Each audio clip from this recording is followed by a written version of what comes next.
Okay, so this is week 3's Viva. And the question was, what does the Council of Jerusalem tell us about the early church? So the Council of Jerusalem was when two different kind of denominations or sects disagreed on some certain things, and so instead of just splitting into two churches, they had a council to try to unify the church. So although we think of the early church as a time of holy unity for Christians, the early church had many issues with their theology and used the council to try to regain unity. So they did this, and the council really affected the church in these three areas, which were the conflict between the Pauline and Jerusalem church. The God-fear sect converts to Christianity, and the church was willing to make some major theology decisions just to stay unified. So my first point is the conflict between the Pauline and Jerusalem church. So this was kind of the whole reason why the council happened, is because these two sects were having some theology problems and issues between each other. And so they mainly disagreed on whether the Old Testament law should still be followed and if circumcision was needed for salvation. So Paul, who was kind of in charge of the Pauline church, believed that and fought for Gentiles' salvation to be made easier, because his whole argument was that Gentiles wouldn't want to be circumcised just to have a religious testimony kind of thing, because it was weird back then to be circumcised. So he wanted to make the Gentiles come closer to the gospel and the truth instead of kind of drive them away with sacraments and stuff like that. So he did not believe in that you had to be saved for circumcision, and he really believed that the only way that you could be saved was just through faith, believing that Jesus died and rose again for our sins. James, on the other hand, kind of went more with the Jerusalem church and believed that in order to be saved, you had to follow the Jewish laws and you had to be circumcised. So basically, he believed in Judaism was still the same even after Jesus came and died and everything. Thought Judaism never changed, and he just thought the Messiah had come to fulfill the prophecy. But he saw no point in changing any of the church's theologies or sacraments or religious rituals and that kind of stuff. So a quote that I found super interesting is from Acts 15, and it's verses 1 and 5. And it says, "But some men came down from Judah and were teaching the brothers, unless you are circumcised according to the custom of Moses, you cannot be saved." And so this is basically one of Paul's followers writing this. And I think it's really interesting that he says, but some men. So they are very not even considering this as the church leaders or people part of the church. It's just, some men, So it's super interesting. But they just believe that in order to be saved, you had to be circumcised and you had to follow the laws that were in the Old Testament. So my second point is that the God-fearers converted to Christianity. So I think before we kind of dive into this point, a good question is, who were the God-fearers? So this is really interesting. They were a really diverse group of people, and they were not followers of Judaism. They did not believe in Judaism, but they followed the Noahide laws, which were given by Noah before Moses. So they followed really, really old laws.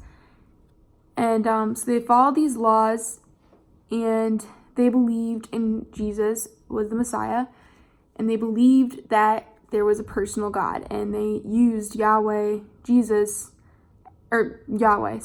Jesus, as their personal God. But they also believed that there were multiple gods, and it was kind of you could just pick a personal God that you wanted, kind of. So that's why they picked Yahweh. They did not believe in the Trinity though, but they did think Jesus was the Messiah. So how the council kind of affected this was, how the council kind of affected this and how the God-fearers affected the church through the council was they believed that Jesus was Christ, and they agreed kind of more with Paul and the Gentiles that you didn't need to be circumcised or follow these Old Testament laws, but that you just had to follow the Noahide laws, which then these Noahide laws were actually adopted by the Gentiles kind of after this whole council business. So that's super interesting. And a great quote is from Nicholas Taylor that says, "Both churches would preach and welcome all who listened, but the gospel of circumcision and the gospel of the uncircumcised would apply only to Gentiles." So they kind of just, after this council meeting, they kind of just decided that for Jews, you had to be circumcised, and if you were a Gentile, then you didn't have to be circumcised, and you could still be saved. So they kind of dimmed it down for Gentiles and made it easier for them to follow God's will in the gospel. So this is super interesting, and the God-fearers really had a great role in this because they brought the Noahide laws and were able to give those to Paul and the Gentiles to use instead of the Jewish church's laws and religious sacraments and stuff.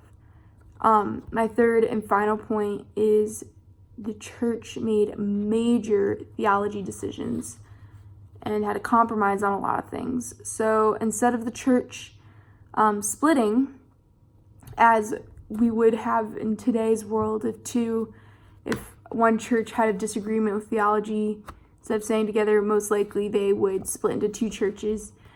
So unlike that, the early church back then had this council where they kind of hashed out a lot of these arguments, and because they wanted to stay unified back in that world, which I think is super important that they stayed unified, because it really showed the power of Christianity and the Holy Spirit, and kind of just unified the church.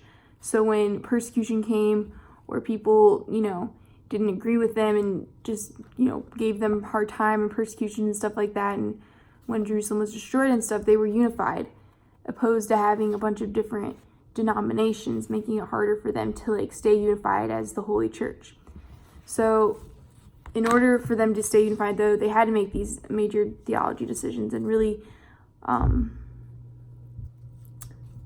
sacrifice some of their main beliefs. So they summoned this council, and the early church was willing to compromise and stay unified, and became a formal democratic model. So James compromised. So James and Paul both compromised after this, because they were really the two that were kind of not fighting, but kind of leading the two sides of the arguments. So James compromised by allowing Paul to preach a simpler message to the Gentiles, telling the Gentiles that they did not have to be circumcised to be saved, and that they could be saved through faith, and that they did not have to follow the Old Testament laws. And Paul compromised by saying he would raise money for the poor and not forget the poor or the church, and just really give money to those two causes. So a great quote from Acts 2:9, kind of towards the end of 9, it says, so it's kind of their terms at the very end of this, and it says, and this is Paul writing, "We should go to the Gentiles and they to the circumcised."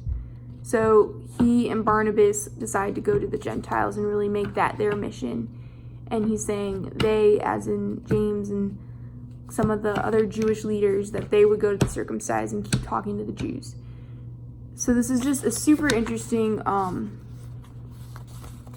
way how this council affected the church and ultimately kept it unified. So although we think of the church as this unified, holy place with no problems and, totally peaceful. It was really had a lot of theology problems and issues and different beliefs about Jesus' teaching and stuff. And so they tried to get this council to reunify the church, and surprisingly it worked, even though I'm sure they had a compromise and that they had some conflicts, and they had to use these God-fearers, had to kind of help out and convert to Christianity and stuff. But overall, this council really tells us about the early church. It tells us that they wanted to stay unified and that they were willing to sacrifice some of their beliefs to stay unified. So, yeah, thank you.